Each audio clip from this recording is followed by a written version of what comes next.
Welcome back guys, स्वागत है तुम्हारा डे 22 में। और आज हम फिर से स्क्रिप्टिंग के साथ वापस आ चुके हैं बहुत दिनों के बाद, मुझे पता है। लेकिन मैं कुछ एक्सपेरिमेंट कर रहा था अपनी वीडियो के साथ, लेकिन हम फिर से स्क्रिप्टिंग के ऊपर वापस आ चुके हैं। और आज हम इसके अंदर थोड़ी बहुत और डिटेलिंग को देखेंगे और एक दो चीज़ें तुम्हें ज़रूर बताऊँगा नई। तो शुरू करते हैं। और अब लगातार कुछ दिन स्क्रिप्टिंग की वीडियो आएंगी। 5 तारीख को तुम्हारे लिए कुछ स्पेशल है, तो वो ज़रूर देखना। तब तक के लिए शुरू करते हैं अपना काम। स्क्रिप्टिंग के ऊपर आते हैं। सबसे पहले तो मैं अपना जो एन प्रेस कर शॉर्टकट है उसे ऑन कर लेता हूँ। तुम्हें राइट साइड के अंदर दिख जाएगा जो भी मैं की प्रेस करूँगा। और सबसे पहला जो काम हम करेंगे वो है अपने जो कैरेक्टर है, जिसका ये फेस है, इसकी ज्योमेट्री को हम और ज़्यादा बढ़ाएंगे। तो अगर मैं टैब प्रेस करूँ तो तुम्हें दिख रहा है, तो इसकी जो वर्टिसेस हैं वो थोड़े कम हैं, जिसके कारण हम इसकी आँखों के पास जो एक शार्प एज बोल सकते हो वो हमें नहीं मिल रहा है। जैसा कि मैं अगर तुम्हें इस पिक्चर के अंदर दिखाऊं, ये इतनी बड़ी पिक्चर नहीं है, अगर मेरे पास कोई पिक्चर हो तो हाँ, यहाँ पर देखो, यहाँ पर जो हमारी आँख के पास एक शार्प एज है वो हमें नहीं मिल रहा है। अगर तुम किसी भी आँख को देखोगे तो वो गोल नहीं होती है जैसा कि हमारे यहाँ है। तो हमें एक शार्प एज चाहिए, तो वो बनाने के लिए हमारे पास ज्योमेट्री बहुत कम है। और अगर तुम्हें दिख रहा है तो हमारी ज्योमेट्री थोड़ी सी बिगड़ चुकी है, अच्छी नहीं लग रही है। और हम इसके अंदर थोड़ा सा चेंजेस करेंगे, इसके जो पोल हैं उन्हें सही करेंगे। जैसा कि तुम्हें दिख रहा है तो ये जो वर्टिसेस हैं ये अलाइन नहीं है सही तरीके से, तो इन्हें भी हम सही करेंगे। टैब प्रेस करूँगा वापस से ऑब्जेक्ट मोड में, नहीं मतलब उन एडिट मोड से बाहर आने के लिए। और हम चलेंगे यहाँ टूल के ऊपर क्लिक करेंगे और रीमैश करेंगे इसे, जैसे कि मैंने तुम्हें पिछली वीडियो में बता रखा है। तो हम इसे रीमैश करेंगे 0.0 और 1 को काट देंगे 0 और 9, इतना रीमैश हम करेंगे इसे। और हाँ, फिक्स पोल को ज़रूर सेलेक्ट कर लेना। अब मैं तुम्हें एक बात बता देता हूँ, फिक्स पोल का मतलब क्या है। अगर मैं टैब प्रेस करूँ तो तुम्हें दिख रहा है तो हमारी ज्योमेट्री अभी सही तरीके से अलाइन नहीं है, बहुत ही अजीब तरीके से ये इधर उधर वर्टिसेस हो चुके हैं और इनका अलग ही ग्रुप सा बन चुका है। लेकिन अगर मैं अब इसे रिमैश करूँगा फिक्स पोल को सिलेक्ट करके, तो जो हमारी ज्योमेट्री थी वो एक तो रिमैश हो गई, और दूसरा जो हमने फिक्स पोल के ऊपर क्लिक किया था जिसके कारण हमारी ज्योमेट्री है वो सही तरीके से अलाइन हो गई। तो अब अगर मैं टैब प्रेस कर दिखाऊं तो तुम्हें दिख रहा है तो हमारी ज्योमेट्री है वो बहुत ज़्यादा ही क्लीन हो गई है। पहले यहाँ पर कितने ज़्यादा वर्टिसेस के ग्रुप से बने हुए थे, लेकिन अब वो बहुत ज़्यादा क्लीन है। और हमें क्लीन ज्योमेट्री ही चाहिए। और एक इन चीज़ों का ध्यान रखना, जो कि यहाँ पर ये 3-4 ऑप्शंस हैं, उनके ऊपर एक तो मैंने तुम्हें पिछली वीडियो के अंदर ट्रिक बताई थी कि अगर तुम्हें मैं कोई चीज़ बताना भूल जाता हूँ तो तुम अपने आप भी उसे देख सकते हो। और देखना कैसे है, किसी भी चीज़ के ऊपर जाकर तुम्हें बस कर्सर को 2 सेकंड के लिए होल्ड करना है, मतलब दबाना कुछ नहीं है, सिर्फ रखना है। तो तुम्हारे सामने एक टैब दिखाई देगा, उसके ऊपर तुम उसकी डिटेल को पढ़ सकते हो और तुम्हें पता चल जाएगा कि वो क्या बताने की कोशिश कर रहा है और उसका यूज़ क्या है। तो अगर यहाँ देखो प्रिजर्व का ऑप्शन है, यानी कि प्रिजर्व का मतलब है कि उन चीज़ों को संभाल कर रखना। तो एक चीज़ को मैं बता देता हूँ, पेंट मास्क। पेंट मास्क का मतलब है कि अगर मैंने यहाँ पर पेंट किया हुआ है, मास्क बनाया हुआ है एक, और अगर मैं उसे प्रिजर्व करना चाहता हूँ, मतलब ये वहीं पर रखना चाहता हूँ, मैं तुम्हें करके दिखाता हूँ जिससे कि तुम्हें ज़्यादा अच्छे से समझ में आएगा। तो ये रहा मास्क। अगर मैं यहाँ पर पेंट कर रहा हूँ और यहाँ पर मैंने प्रिजर्व मास्क के ऊपर क्लिक कर रखा है, यानी कि इसे टिक कर रखा है, और मैं रिमैश करूँगा तो ये मास्क है वो यहीं पर रहेगा, ये हिलेगा नहीं।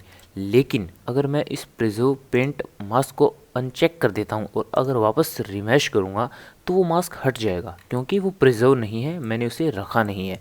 तो मुझे इसके ऊपर क्लिक करना पड़ेगा। बाकी तुम सब चीज़ों को देख सकते हो, मैंने तुम्हें एक एग्जांपल देकर बता दिया।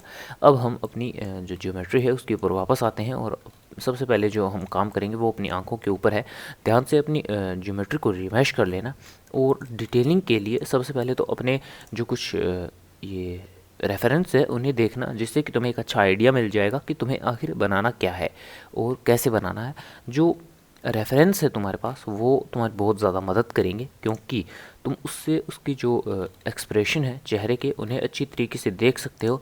और तुम्हें पता चल जाएगा कि कहाँ तुम्हारे जो स्क्रिप्ट है उसके अंदर डिटेलिंग में कमी है, तो उसे तुम्हें नज़र रखने में मदद मिलेगी। ये तो कोई काम की नहीं है, ये तो हमने ऐसे ही हेयर के लिए ले ली थी, ये तो पीछे से दिख रहा है, कोई काम की बात नहीं है। और मैं कहूँगा तुम्हें अपने जिस भी कैरेक्टर को डिज़ाइन कर रहे हो उसकी बहुत सारी रेफरेंस इमेजेस तुम्हारे पास होनी चाहिए, जिससे कि तुम्हें एक अच्छा आइडिया मिल जाए। मैं वीडियो को कट कर देता हूँ जहाँ से मैं गूगल के ऊपर बहुत सारे रेफरेंस को देखता हूँ जहाँ पर मेरी जो कमी है वो होती है।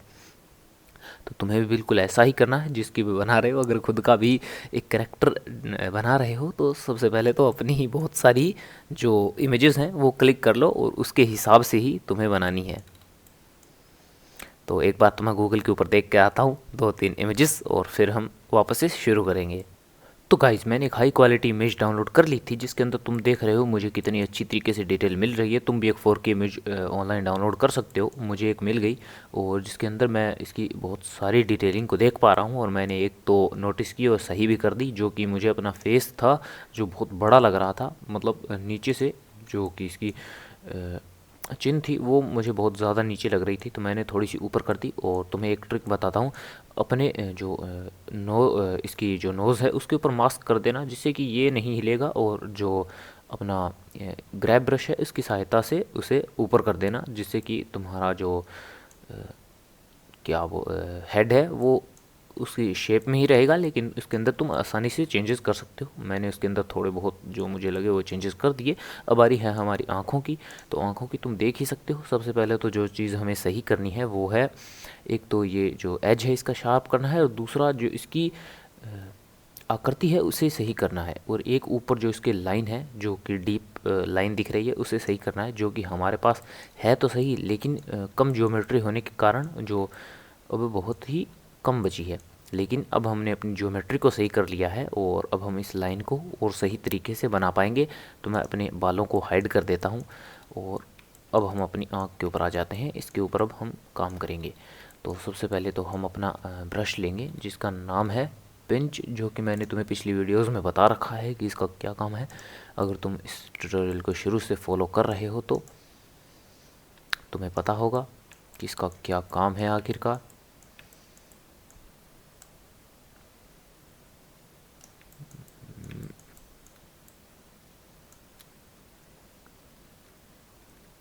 नहीं, पिंच नहीं था वो, उसका क्या नाम है बे, मैं भूल गया। रुको, बॉब नहीं, हाँ इन्फ्लेट। अब यार मैं ब्रश भूल गया, ये कैसा हो गया। वो नहीं, रुको, कंट्रोल, ये हो क्या रहा है, मैं 2 बार ब्रश भूल गया।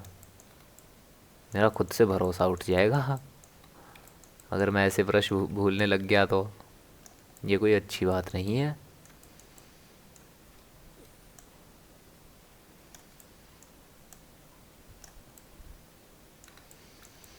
हमें थोड़ी और ज्योमेट्री इसके ऊपर ऐड करनी पड़ेगी, क्योंकि जो हमारी नीचे वाली जो साइड है उसके अंदर थोड़ी सी ज्योमेट्री कम है, और मुझे लगता है कि हमें थोड़ी और ऐड करनी चाहिए। क्योंकि अगर रेफरेंस के अनुसार तुम देखो तो यहाँ पर ये कुछ अलग ही दिख रही है, और जो हमारी है वो यहाँ पर कुछ है ही नहीं। तो इसे हमें सही करना पड़ेगा। मैंने क्ले टूल को सिलेक्ट कर लिया है और यहाँ पर हम थोड़ी सी ज्योमेट्री और क्रिएट करेंगे।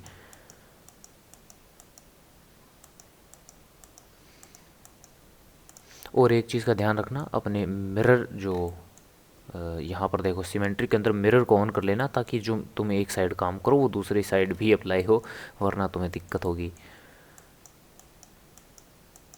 थोड़ी सी ज्योमेट्री को ऐड कर लेते हैं हम।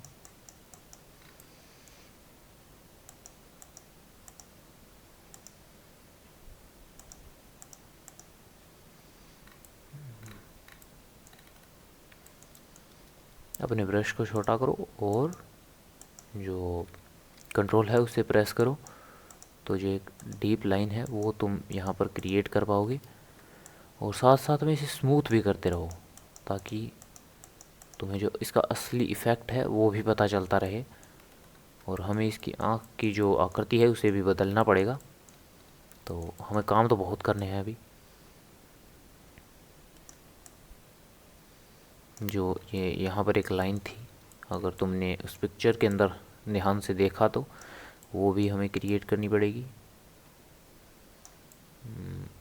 मैं क्ले ब्रश का यूज़ कर रहा हूँ यहाँ पर वो लाइन क्रिएट करने के लिए। इफ़ेक्ट अच्छा आना चाहिए, ब्रश कौन सा भी हो, ब्रश बहुत सारे हैं, किसी का भी यूज़ कर सकते हो तुम।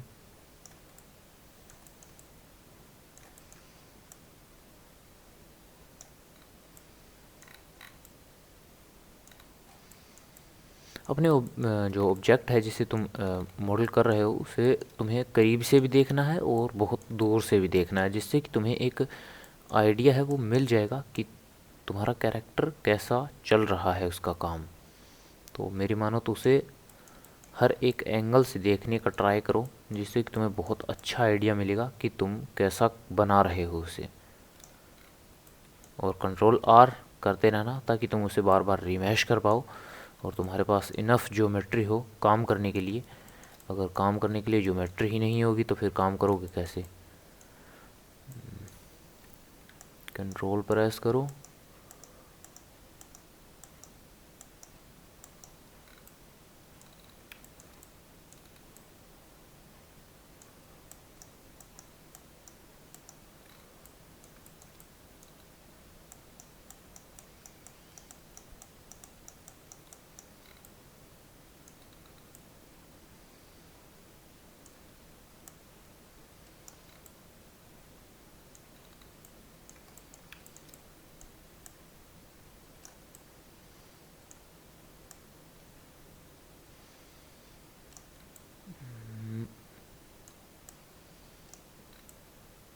और साथ में शिफ्ट प्रेस करना जिससे कि तुम उसे स्मूथ भी कर पाओगे एजेस को, तो ये बहुत ज़रूरी है।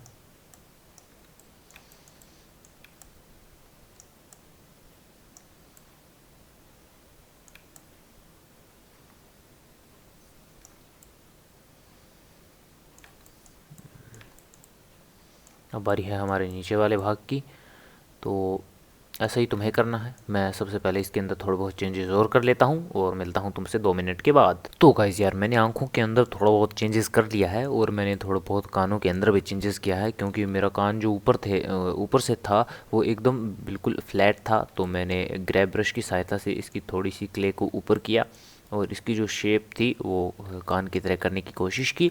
और मेरी ज्योमेट्री में मैं ज़्यादा कुछ कर नहीं पा रहा था। तो अगर तुम्हें दिख रहा है तो मेरी ज्योमेट्री अब बहुत ज़्यादा क्लीन दिख रही है। और जो मैं तुम्हें एज की बात कर रहा था अब वो तुम साफ साफ देख पा रहे हो। पहले वो स्मूथ गोल थी लेकिन अब उसके अंदर एक शार्प एज तो नहीं बोलूँगा, लेकिन जो नॉर्मल एज है वो हमारे पास आ चुका है। और वो मैंने एक टूल की सहायता से किया था, जो कि मैं बोल रहा था ना, मैं भूल गया हूँ वो टूल, वो उसका नाम है मल्टी प्लेन स्क्रैप ब्रश। उसकी सहायता से तुम जो प्लेन सरफेस है वो क्रिएट कर सकते हो, जो कि मैं तुम्हें थोड़ा सा क्रिएट करके दिखा देता हूँ। तुम्हें कंट्रोल प्रेस करना है और उसके साथ अगर तुम इसे किसी भी सरफेस के ऊपर जब चलाओगे तो तुम्हें दिख रहा है तो ये कुछ ऐसे काम करेगा।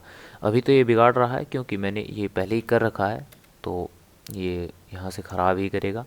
तो अगर तुम्हें दिख रहा है तो ये ऐसे इसकी स्ट्रेंथ को कंट्रोल करना और उसके साथ तुम इसे यूज़ कर पाओगे। और एक बात और, मैंने अपने रिमैश को 0.002 किया है, तो तुम 0.006 या 7 के ऊपर कोशिश करना, क्योंकि इससे तुम्हारे कंप्यूटर के ऊपर बहुत ज़्यादा लोड पड़ेगा। और इतना ज़्यादा लोड अगर तुम्हारा कंप्यूटर सहन नहीं कर सकता है तो कम ही लेने की कोशिश करना। तुम क्रिएट कर पाओगे यार कम में भी। मैंने तो ऐसे ही बढ़ा लिया, शायद मुझे नहीं बढ़ाना चाहिए था। कमेंट में बताओ मुझे बढ़ाना चाहिए या नहीं।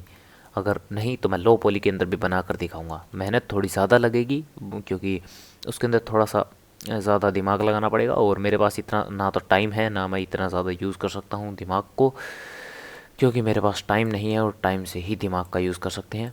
और अभी तुम टाइम देख रहे हो तो बहुत ज़्यादा लेट हो चुका है। तो आज के लिए तो इतना ही, मिलते हैं अगली वीडियो में।